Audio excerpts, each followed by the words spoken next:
Whatever helps you the most. Code will be available, it's open source, so matter need not be taken. All right, my name is Kislay. I have been writing code for just about 12 years now.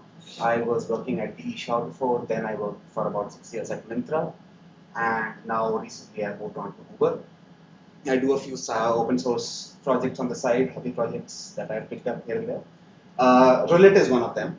Uh, Rulette came about because in Myntra specifically, and I've seen this everywhere, like in other friends' companies and all of that, managing business rules, modeling business rules is a very important problem.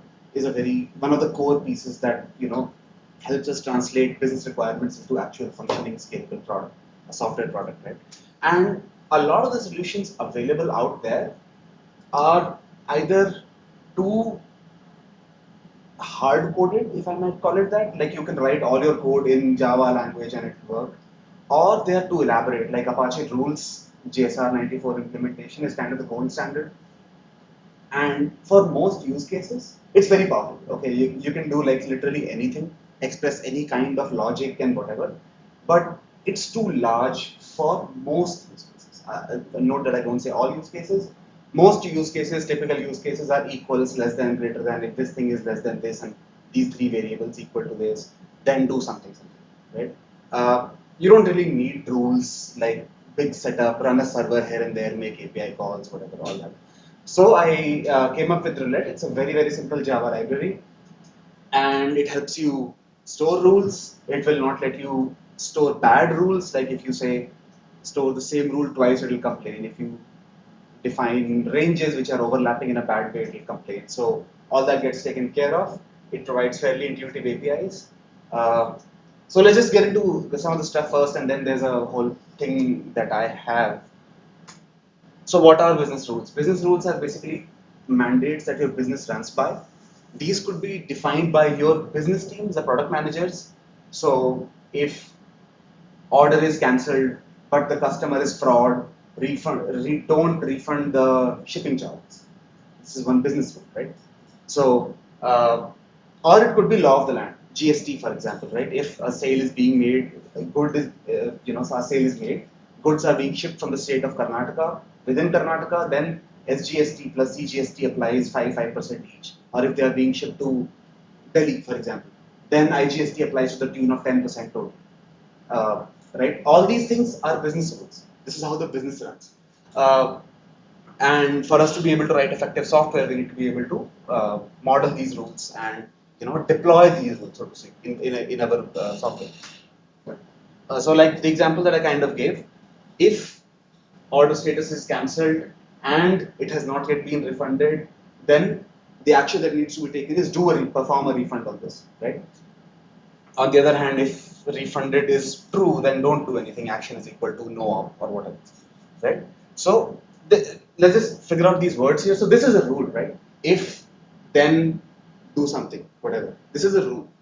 What are the rule inputs? So some things go in. There are inputs.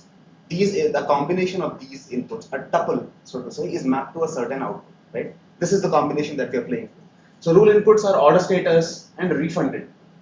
These two things are inputs. These are the parameters which can take different values, and different values of these might result in different outputs. Rule output, obviously, is the action variable that now pops out of this, right?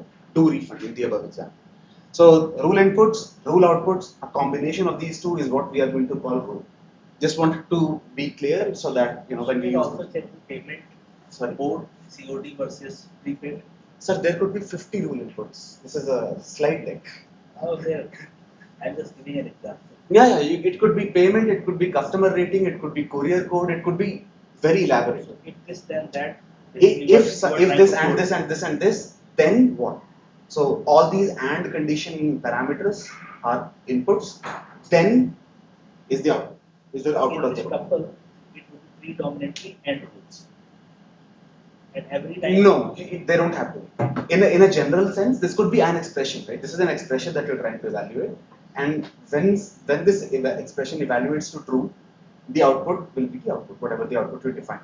So it doesn't have to be and only. It could be and or it could be whatever. For Rulette, I have deliberately chosen that only ands are allowed. once you introduce and or, things start getting a little hairy. There's a way to model ors, and we'll come to that. Put two different rules. Put two different rules. So basically, yes, That you create two rules. If this one will not fire, then this one will fire. You can do it that way.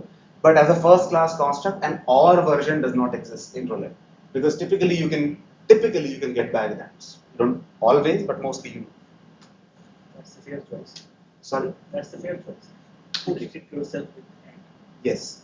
So, like I said, mapping of n rule inputs to one output is called a rule. A collection of such rules is called a rule system. So, a rule system would typically be defined for a use case, right? You would have a taxation rule system. You would have a discounting rule system. You would have a promotions rule system. I know a place where recommendations being used. It was they had a recommendations rule system built out of somewhere. So they would say if customer has seen more than 30,000 t-shirts in the last 1 year or whatever. So they had a rule-based approach. This was a while ago. They were not very ML friendly then. Of course, now everybody does it different ways. But whether this concept is also compared with the other religions like iLog, etc., which are traditionally old, very, very old. Yeah. So all of those rules are available. I am going to talk about rules a little bit. There are many choices available. Like I said, this is, to a certain extent, this is a solved problem, right? You don't need to really use this library to get by. Chalta hai. It's all out there. You can make things work. What I find is that using this library is expressive and powerful. It's not new. Like, it's not giving you something that you don't have today. You can use rules. You can use iLog, JVPM, rulebook. There's a bunch of others. Correct. And now I'm only talking Java, by the way. In other languages, there are more and more libraries available. Whether Obviously. in Scala also we have some base rule. I have no idea. I have not worked with Scala. I'm largely a Java background person, so hence my examples are going to be a little Java-like. Please pardon that. Is JRules also part of that set about? J rules, I'm not sure. Does it implement the JSR 94? So that's a rule based. So Cplex though. Mhm. JRules is a rule based. Yeah. It's the same thing. Correct. You're absolutely right. It's a part of the same family of solutions which will help you model rules in one or the other way. They all have their own opinions about how to do this, right? When the product manager gives rules, this is what this looks like, right? They will typically, this is an example from back when GST was being launched in India. This is what I got from my product managers, like a huge ass Excel sheet, right? With, I have kind of anonymized some of the stuff here or put in random values, but this is what it was. If it is being sold from Karnataka, it is an interstate sale. I don't care about what is all this. The default rule is 5%. 5% must be paid. If it is due, then 0% must be paid. Then tons of rules like that, right? And if you see, this is a very typical thing. This is nothing that I have conjured. It's not a made-up example. It's a very real example, and it's all and. And you can see more and more and more of these. Almost all Excel represented things are and. It's very difficult to represent an or in an Excel sheet, right? And typically most of these product managers and business guys will work with sheets and stuff. So this is what it looks like in our business stakeholders' mind, right? Okay, rule engines, like we have already spoken. There's a bunch of rule engines out there. In Java world, the elephant in the room is Apache rules. Of course, there are many others. So I just picked that example because I was using that, and I had to evolve that system. Well, let's say fairly frequently, and it was a pain in the butt. So it has kind of stuck with me about how enterprise scale rule systems give you tremendous power, but also at the cost of a lot of complexity, learning curve, and so on. That's why they're useless. They have their rules, they have their uses.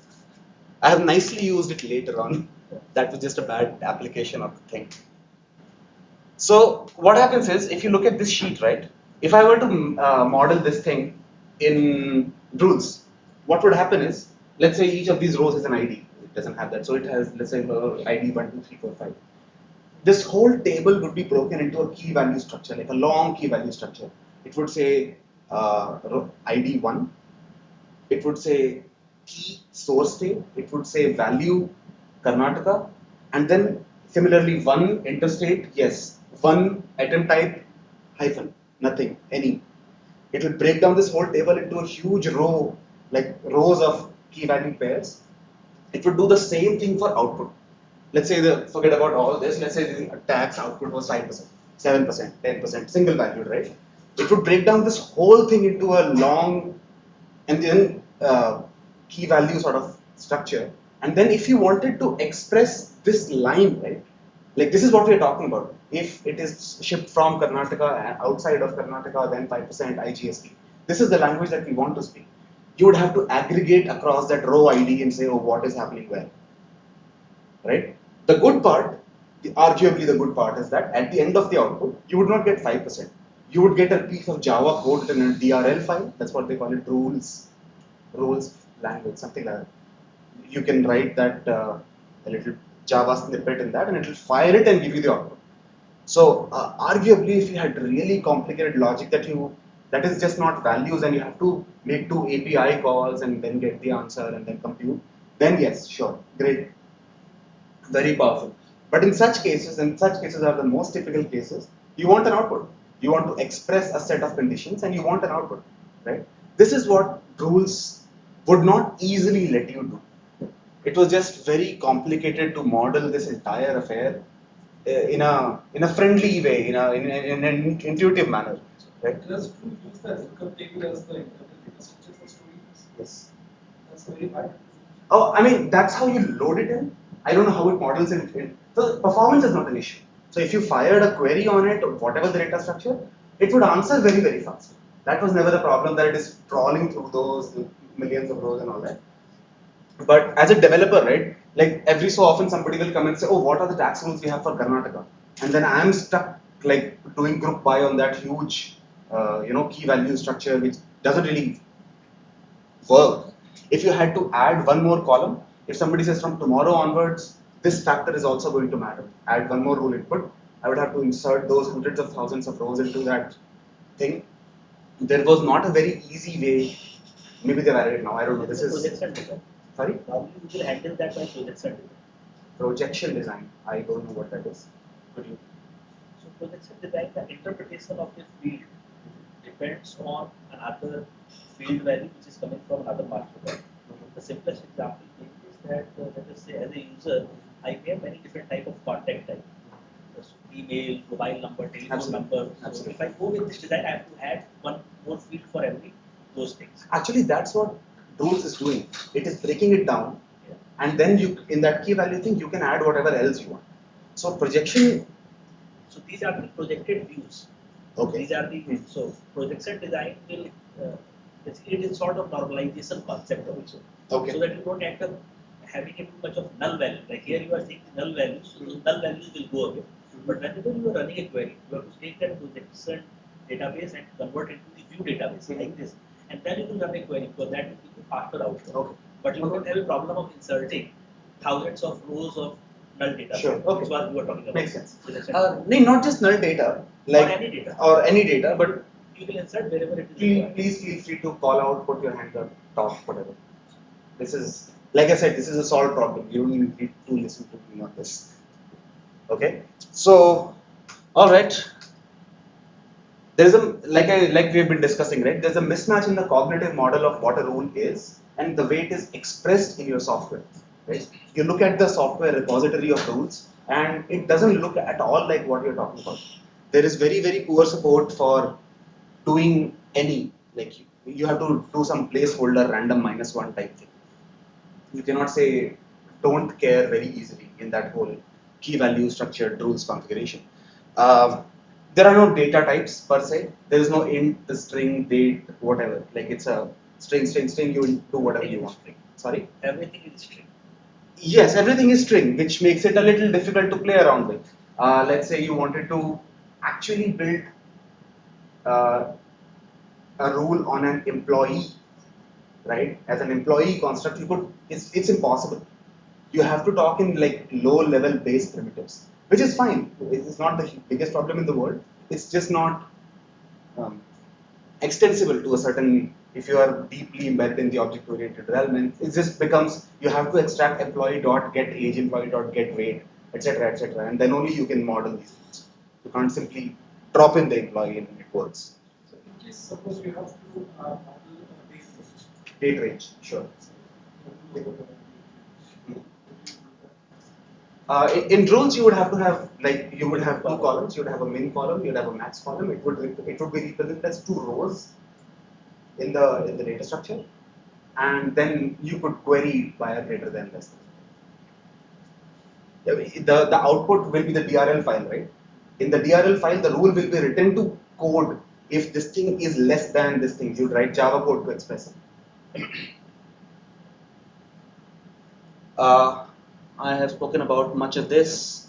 Large setup, so you have to run a rules server and then there is a client SDK and they talk to each other. The setup is kind of elaborate, it's not trivial to run and maintain it.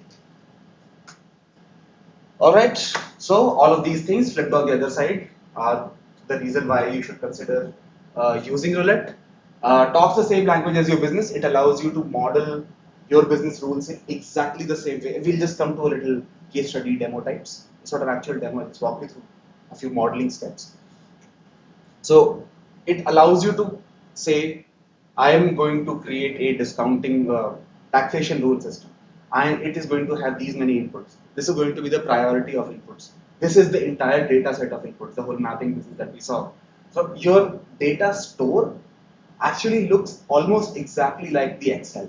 So you could build literally tools like bulk upload and evaluate, take a dump and share with business. There is a lot less impedance mismatch between the developer team and the business team. It just makes it very easy.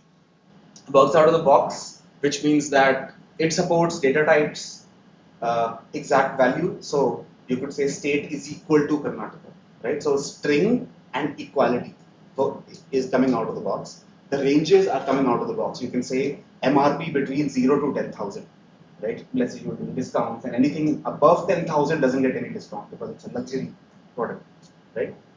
So ranges come out of the box. Numbers like 0 to 10,000, these two numbers come out of the box. Dates come out of the box. You can say start date, end date, whatever, right? If you're again, let's say you're putting discounts or anything.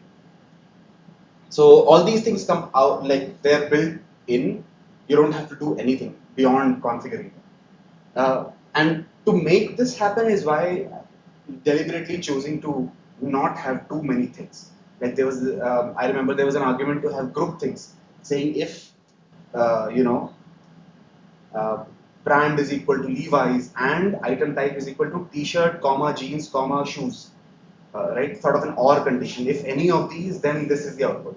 But then doing ranges out of the box becomes tricky and all kinds of things start happening. So we deliberately choose not to do any of this funky business.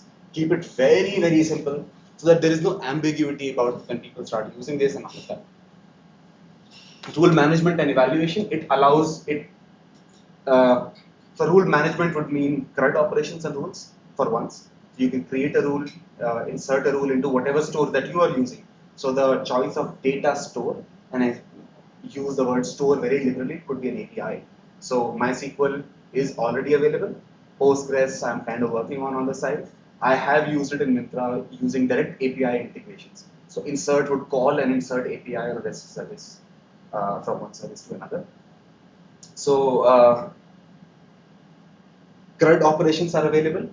Sanity validations are available if you're inserting bad rules. By bad rules, I would mean that, let's say, in the GST example above, right?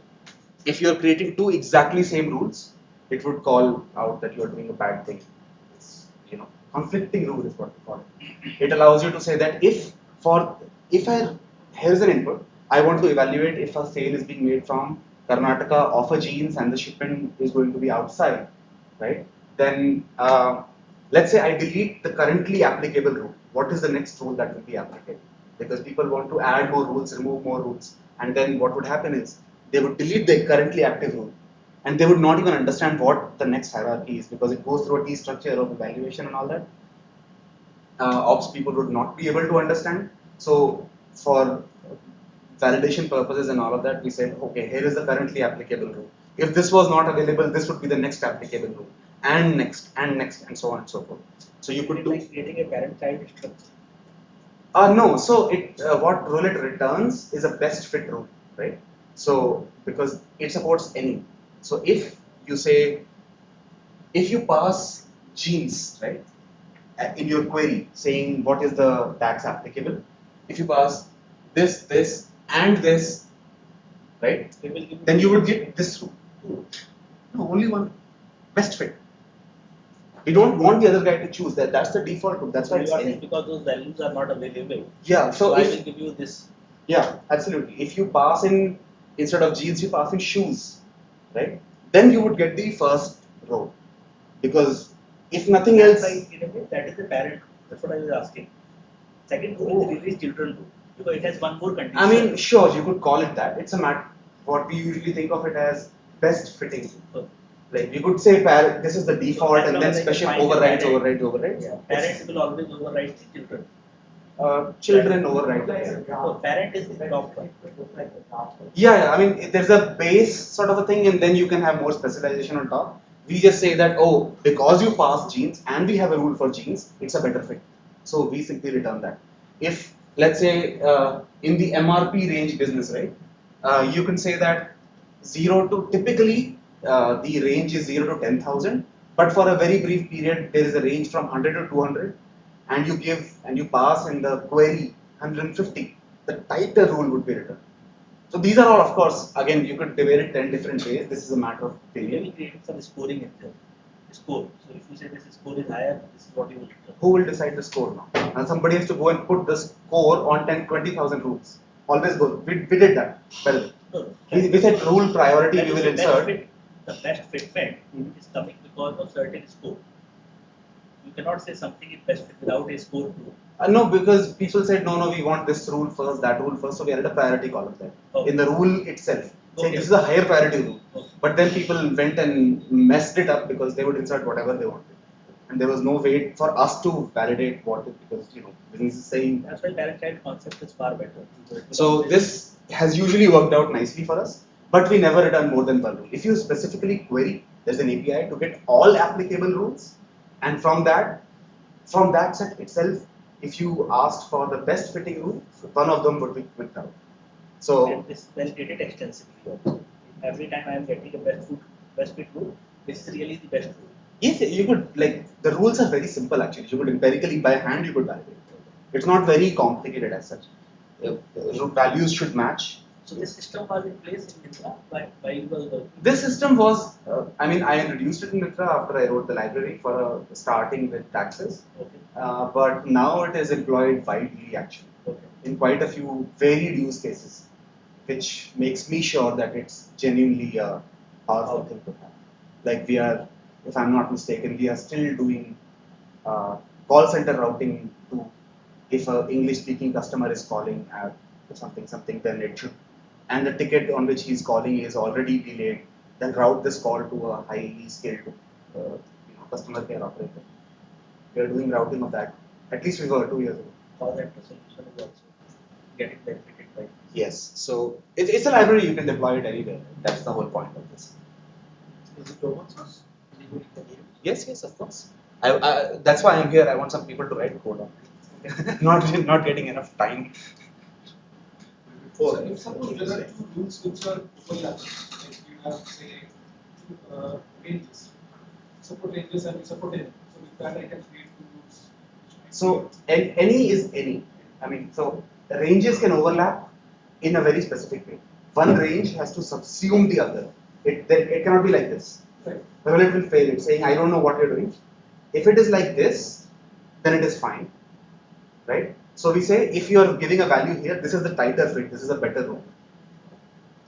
To remove all ambiguity, no partial overlapping is allowed. If you create the rule, your system will not even start. Like the boot up, it will fail while loading rules. Any specific reason for this name, Rulette? Well, rules. And I think there's a Marvel character who runs a fighting something, and she sets the rules there. Why not? So lightweight and minimal boilerplate. There is hardly any. It's a Java jar. There is only one dependency Jura time for the date range evaluation stuff. It doesn't even have Spring or anything for dependency injection. Everything is done hardcore, like constructor calling way. No, even jar is also a good name for this. Is just another rule. It's a little better than that. Isn't it? So completely extensible. So like I was saying earlier, right, to your question, dates, numbers, and strings are supported out of the box, but you could really create your own data type, like employee, product, or whatever. All you have to do is define less than, greater than, equals. You define these three things, and you know the roulette can load your objects and run the rules on them. Basically, you are supporting the regular expression based custom data types. By not regular expression. By regular expression. So I can, like, if I have to define complex data manipulation conditions, I can define a regular expression. No. These are not complex manipulation conditions. Like Visa card, credit card. Let us say I want to define credit card as a data type. So I cannot do it without using a regular expression as a validation. I will. So that's why the interface, right? Roulette will call only three methods on your object: equals, less than, greater than. If these three things are defined, I don't care how you're writing it inside.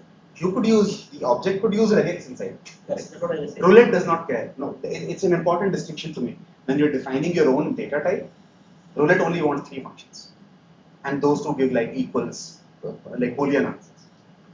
It's very important that Roulette not care about what is there, because then it will start getting coupled to your business cases, which we do not want. It's a general purpose library. It's not a service built inside Grofers for a specific use case. It's not like that. You can define the regex as a Yeah, correct. That's what in the object you do whatever you want. If Visa has to validate in a certain way, that's fine. That's Visa's problem. Okay, so all the good stuff, but this is when you should not use. Like typically when the rules are genuinely very complicated, we have ands, we have equalities, we have ranges. Okay. If you are going beyond this, or if you suspect that you might be going beyond this, you should not be using it. You will typically, and trust me on this, like every time I have had of which rule engine to use kind of discussion, dev teams always say this, oh, maybe this will be required, maybe that will be required. Practically, it never is. It's a subjective decision. Typically, you will not find crazy use cases, right? Because somebody has to define them, nobody can think through them. So you might, but typically you won't. But if you suspect that you might, you should not be using it. You should be using one of the more powerful enterprise-y rule engines. Or you can simply say that however complex a rule is, I can always break it down into n number of end rules. I'm not sure of that. I'm actually not sure of that because I've seen there were a few cases when we literally had to write code at the end of it. The output was a piece of code which we had to file. A couple of cases did arise like that. You cannot solve through the regex like interface. We didn't want to do that. Like it was just too complicated. Like at least you can read the code. Like interpreting regex at scale, like 30,000 regex cells, is not something that I would want an on-call person to do. Right? When a bug comes on your on-call and then you are reading, oh, what does this regex mean? I don't want to be the person doing that. I would rather write like one line of Java code is okay. Something.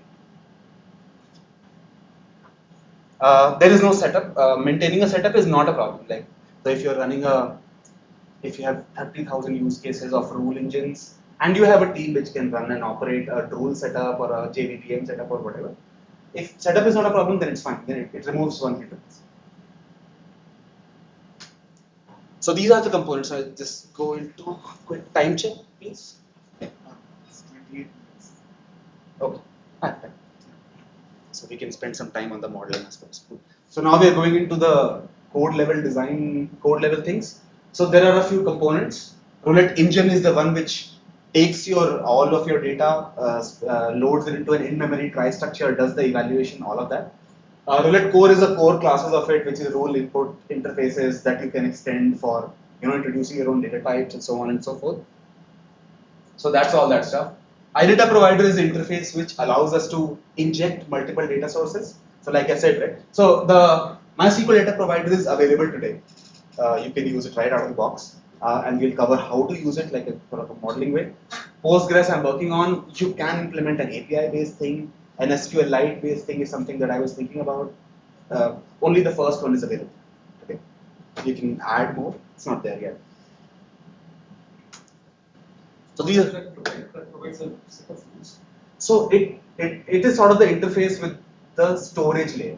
So if you say when Rulette starts up, it calls this thing and says, get me all the rules so that I may load them.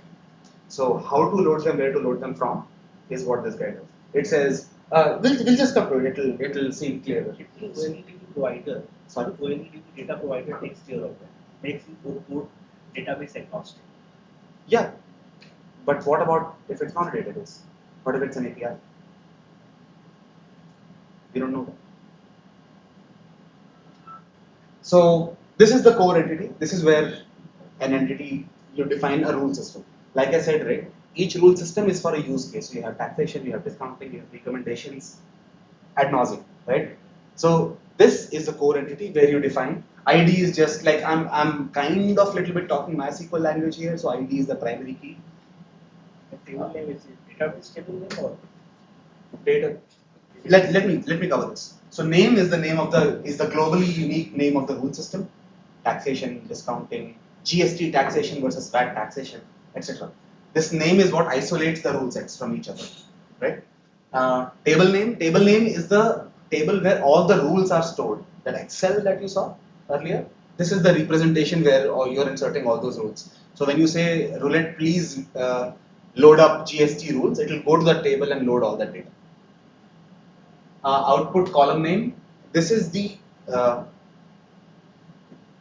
so the output is a single value, right? Output is always a string. Which column in MySQL land to find that output? Once you have made a try, you don't really know what is what, right? Rulette doesn't understand output per se. So this is how it understands output. By default, it is called rule underscore output underscore ID.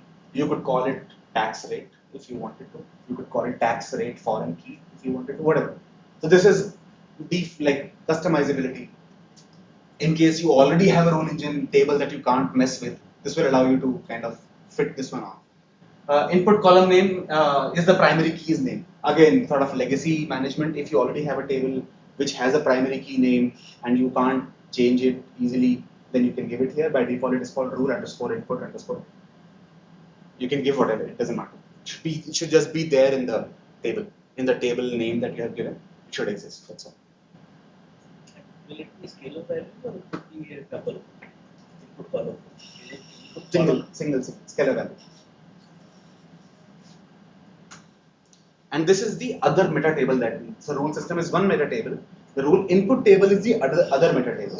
This is where you say, for this rule system, these are all the inputs. As you can see, rule system ID is put over there. This is name is the name of the input. So in our previous example, it would be source state, item type, MRP, whatever, right? It would be rule input type. There are two types of inputs we have spoken of before. One is a value type, one is a range type, right? Value would be state, item type, interstate, yes or no. All these are value inputs. They have a scalar value like this one. Range is the MRP range, 0 to 500, date range, age range, or whatever it is. Yeah. So that is the rule input. Data type would be string, number, date out of the box. Custom things, if you're doing custom things, that's up to you. So when you are taking the methods to compare, why do you need to know what kind of data they use? What type of? Evaluate how they compare. Could be. So say you have a string data. You are defining three methods to evaluate equality, and greater than or less than. Sure. So why do I need to know whether it's a string or integer? No, because that's like the out of the box. So you don't have to write employee there. You'll just write custom, and you will say I don't care. Like tum kar lena. Okay. You just offload the responsibility. For out of the box things, you write it. It will load the correct class. So internally, even the Rulette code kind of wraps the raw string class into a wrapper class. So if you write string over there, it knows what to load. Otherwise, it will have no idea what to do. Because if you're doing employee or user or order, then you know what to do. So you just have to put custom over there. You don't have to do the typing.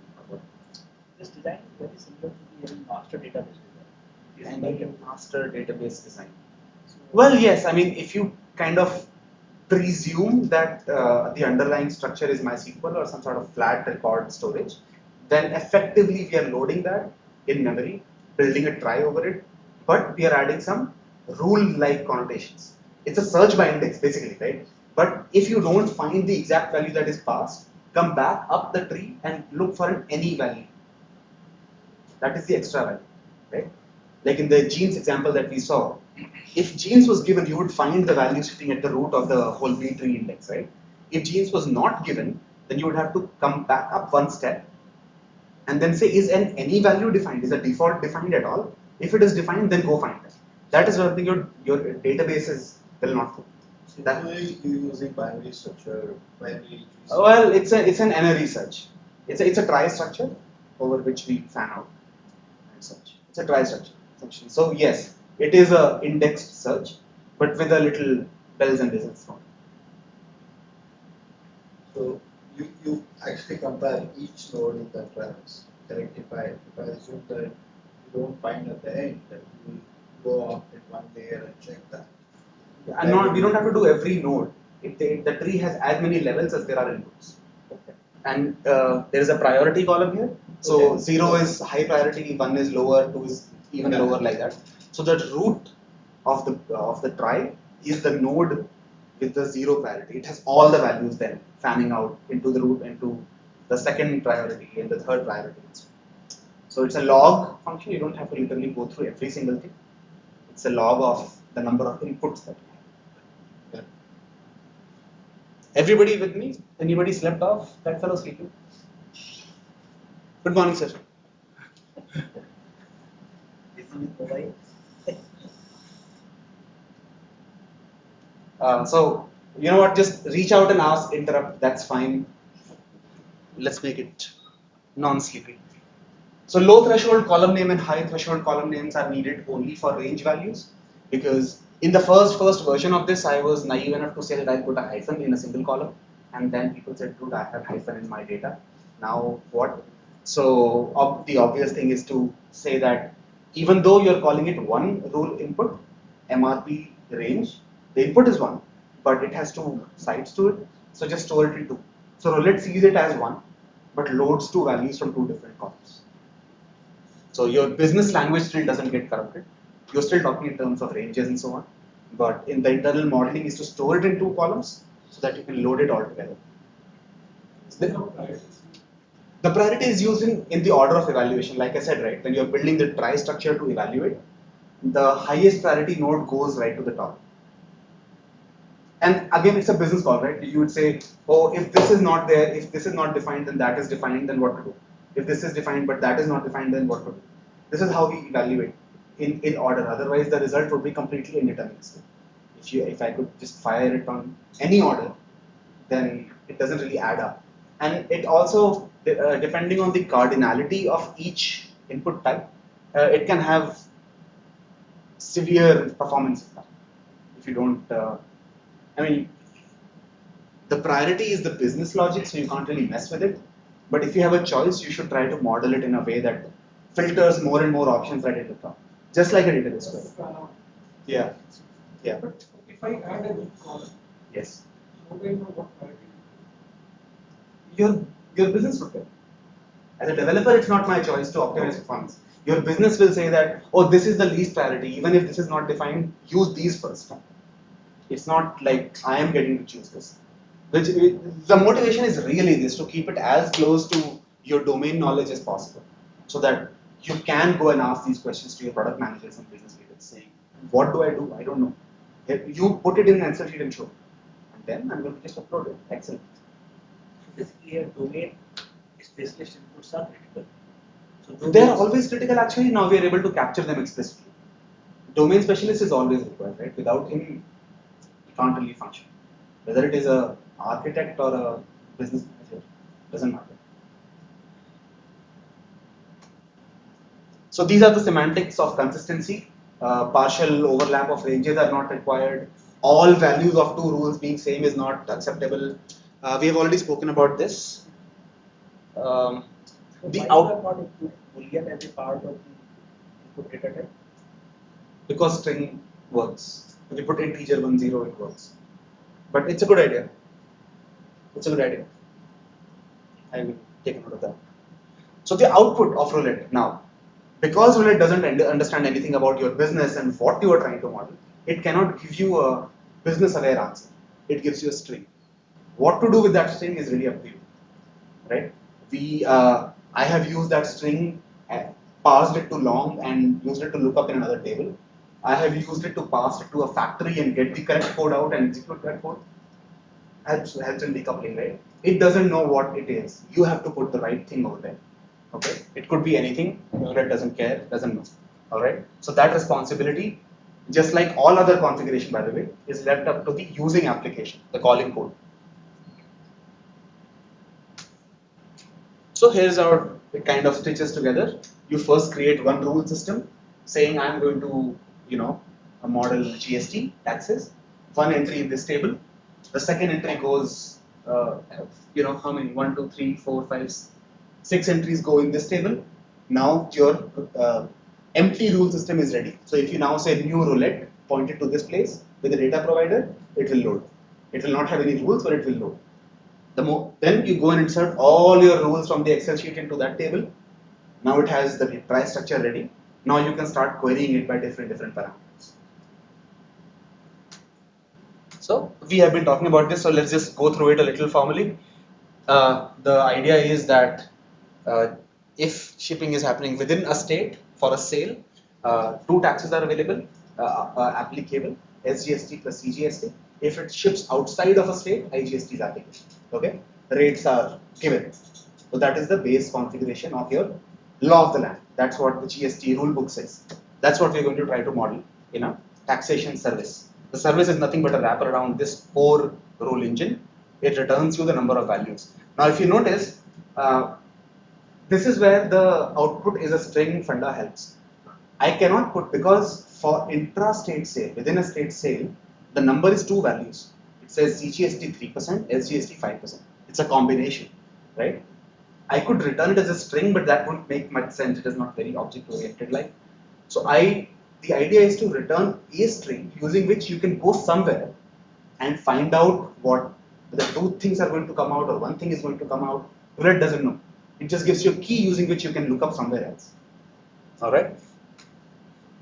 This is the one entry that we make here. If you see, assuming MySQL throughout, MySQL Postgres, whatever. You could model it, however, this is roughly understanding purpose. I'm going to call it GST rule engine. The table is called GST rules. Presumably, it is stored in the same schema as this table. Otherwise, you would have to give the whole JDBC location, whatever. Output is called output ID. Rule input ID is the primary key of my GST rules table. Very simple. Not much of a confusion here. This is what the rule input table looks like. We have a source state, we have an interstate state boolean. For now we are using yes, no and pass it to boolean, but like you recommended, boolean can definitely be a first class type. Item type, so this is a string, this is the number, string, number. Forgot to change. This is supposed to be MRP threshold. So min and max threshold, which can be found here in these two columns in that very same GST rules table. So you're just setting up the stage for inserting data into the big rules table over there. All right. And if you see priority, this is source state is the most important because first you will say sale happened where. This is how you will ask the questions, right? Without telling sale happened where, nothing is possible. I don't know what to say. Okay. And I mean, I'm just making it up, and this was the use case when we were building it. This is not your business will tell you what is the most critical, what is less critical, what is less critical. Okay. Material, MRP threshold, we kind of covered all this. If you add a date range here, the start date, end date of a rule, you can do funky things like insert the rules well in advance of the law going live and then just sit happily having launched your code in production. This is what the rules are looking like. Again, this is the same thing, but notice the split. That guy is giving the output ID as 1. That 1, the application knows, Rulette doesn't know. The application knows that given this 1, I can look up in this table to get the answer. And I can model it however. Rulette stops here. So it is allowing you to express it, but it isn't getting involved. It's not intrusive into the system that you're trying to model. It gives you 1 or 2 or 3 or 5 or whatever, and then you can take it and figure it out. And since this is in the hands of the application, this is a simple, like a table with Hibernate, well modeled, nulls, everybody understands everything, that kind of thing. All right, makes sense? Is that fair? Any questions? Anything not clear? Looks like complicated. As in there are multiple scenarios and this is fine with a limited set. How do you sort of model it? I have used this with about 70,000 rules. Because, see, the thing is, you might have it's not about the number of rows that you have here. It gets thorny when you have more columns. Because the try gets deeper. And then at every step of the try, every level of the try, you have to evaluate whether the value is present or should I come back and look for an any. And that's really the hard part, right? Any piece is what introduces the complexity. Otherwise, it's a straight lookup value, go inside, find it, right? The hard part is when you have lots of levels, which is to say lots of input parameters. That is when you have to kind of evaluate. So a lot of the times we used to evaluate like this. Okay, here is the input set. We know somebody has told us that we should have gotten 5% as an output. 5% IGST should have been the output. But we got some other crap, right? Like whatever. So we know the order of priority of rule inputs. We'll just start evaluating. Was Karnataka given? Yes, it was given. So it could not have gone to any. It's not possible. So let's go inside. What is the next level? So the depth doesn't matter all that much. The other thing was when you look at, let's say you don't have logo and you have yes and no. And you could have y as small instead of capital. So since it's string, is there a recognition issue because of the way it's represented or the way it's input? It does a lowercase all, yes, no, only honored. If you put YEAS by mistake, like while inserting, it will break. So you get to catch those things. Yes, of course, like it's not a great thing, but it kind of works. It will just fail outright. It will not even let you start. So. And the computation would be like, let's say, machine learning things, right? So suppose this whole table of data is fed in a string. So assuming that your actual recommendation is not something that is binding, because like suppose you choose the wrong way, the company that is using your product could actually be in trouble that they are charging 2.5 instead of 3% or whatever, because that string was not available. So what I'm saying is yours is basically a recommendation sort of automation kind of tool. Well, it would not let you insert itself, right? So when let's say I'm a SaaS business, right? Rulette.com. There is a roulette.org which points to the Git repo, but let's say there's a roulette.com which says, please come here and create your own rule system. We will serve you with These are the hard rules. Sub-millisecond latency. These are known rules. If somebody comes, creates this kind of thing and tries to put some crap data in it, it will just fail at the moment of insert for it. The owner has to take charge. I'm saying you're providing a tool. Yeah. The person using the tool is basically, let's say, picking a wrong way for whatever reason. Yeah, sure. So the responsibility is basically for that person that this is defect free and he's choosing the right way. Sure. So that he's not held up by the tax authority. Sure. What I was thinking was instead of sort of having so many rules, if there was a way in which you could feed a lot of data for genes which are in this value range, blah blah, and come up with a percentage. Because GST is very recent, so you may not have a lot of past data. I'm just saying that is also a tool which is automatically throwing up, what could be the potential rate. Absolutely. So isn't that much easier to sort of probably? Well, think of it this way, right? It's not up to me what rule to throw. It's the law of the land. I cannot trust. I mean, why would I trust it to any kind of automated inferring logic? And like, I'm not inferring the 5%. Yes. It is written. It has to come out 5%. If you choose to misconfigure your stuff, then that's your business, right? So I guess there is a difference. If I choose to divide by 0 in my Java program, Java can't introduce a mental ML model and say, you are dividing by 0, what is this? No, I'm saying these are all very clear, but for instance, when you have 4 and 3, right, rule 5, according to me, I'm a finance guy, sure. The rates are actually same for SGST and CGST. Maybe every time the rule changes because state wants to get additional revenue, Of course. These rates keep changing. So what I'm just saying is that what started off initially as a particular rate, 5 banks, became more and the premium rates came down. Then the CGST, SGST rates are different. So these are all rules that keep changing. Absolutely. And it's not something that a client would be sort of sure that he's having the latest rates. No, he has to be sure. Because these are so in that case, I will open 2 companies, roulette.com and makemytax.com, and I will be sure.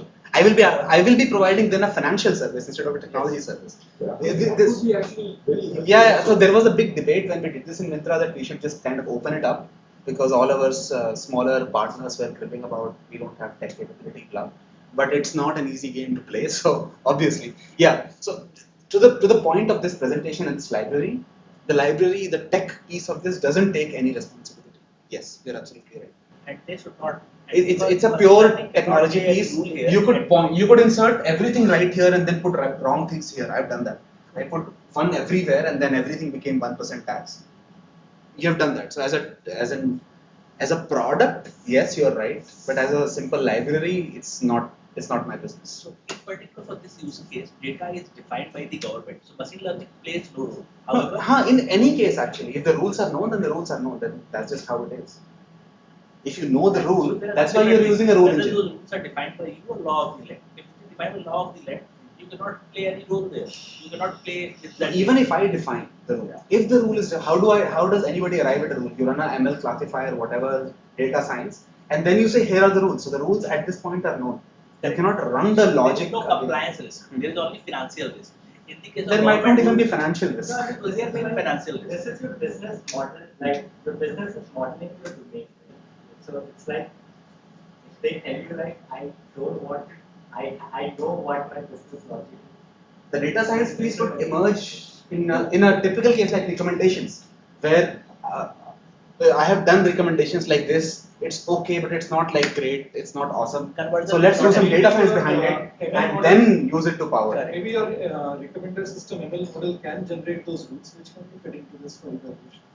It's actually, Like you don't have to. we used to use them in the 90s. Actually, there used to be these, engines which were based called level 3 Expert systems. expert systems. Yes. So after that expert system era went off, I think nobody has come back to rules because of the rigor of having these mutually exclusive kind of. You're absolutely right. So I think there are two steps here. This part is only talking about once you have the rules, how to use them in an application context. The other part, the much harder and the much more valuable part, is how to discover the rules. If it's law of the land, it's pretty clear. Then there is no ambiguity. If otherwise, then you have to put all kinds of brain in it. That's the second piece of the problem. Like how do you discover how to recommend? And that's where all of these data sciences, machine learning, artificial intelligence, etc. come into picture. But their output would like literally feed into this and just keep the business running. This is a very execution-centric part. This is not intelligent. This just helps model, nothing else. It's out Actually, I would say ML is not intelligent. It's running through data and coming up with. I think Dev Jyoti would have something to say about that. No, it's a black box. It's a black box. The guy who's been programming it in Python or whatever doesn't know whether it's 100% accurate. It's just good. Excuse me, time check please. Yeah. It's done? Awesome. Alright, Well, cool. So, naive question. So when you have that table, rules table, why not generate a SQL and run it against it? run it against The table where it's, you're saying that this is the rule. I'm defining the data types as a value or Sure. range, and then I have my the specific values for the rules, which should get satisfied. Now, when given an input, why don't I construct a SQL and run against this? You can do that. We used to do that before I wrote this. What was But the that? problem with each input is that we have to write if this is equal to this, or if not, this value is not available, then look for a null. The query becomes horrible. Like beyond 3 or 4 inputs, the query is just a nightmare. Like nobody can understand it. Travis is also the most. And the scale requirement, by the way, like this is 2 milliseconds, 1 millisecond. It's all in memory. Just bang boom, right? Going to the SQL, the database itself will take time. This is very quickly. I'll cover this 2 minutes. Support for data types other than data stores other than MySQL. Boolean is a good example. I will add it to the GitHub repository as a task. Clustering support. So although it kind of works, I have used it on a single node with 70,000 things, 70,000 rules about, and the performance was not a problem. But rule change is a problem. Changes on one node, then how to distribute across a large number of machines. So clustering support is something that I'm considering using Zookeeper or some other built-in mechanism.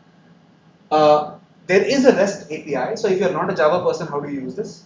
There is a Rulette server available out there today. You can use it. It's not very good, like the API. It's not very nice, but it's available. And I realized that having a UI would be really useful so that people can just type in the values and they'll see what I'm going to get as an output if this comes. So an administrative UI, perhaps bundled within the server itself, the REST server itself, so that you can just access those and you can build, upload, download, delete rules, add rules, all those functionalities. That will be really useful. So that is something that I'm going to consider. Something similar to, has anybody used Zipkin here? Zipkin UI, right, comes bundled to the Zipkin server, so something like that. So those are things that I'm going to be, sorry? BigQuery also provides the interface. BigQuery. BigQuery. Okay. Google App Engine BigQuery. Mm-hmm. It is also a very nice admin UI where I can write down, Yeah. call it. Yeah, but the queries here are not that elaborate, right? You can only put 4 or 5 or however many inputs here. That's all. I did a version of it, but it wasn't really great. It was written in JSF. People refused to look at it. So that's it. Any questions? By failing. It detects, because it is loading row by row, right? It will load one row, and if another row comes which all the values are matching, it will simply say conflicting rule, shut down. Is there any way of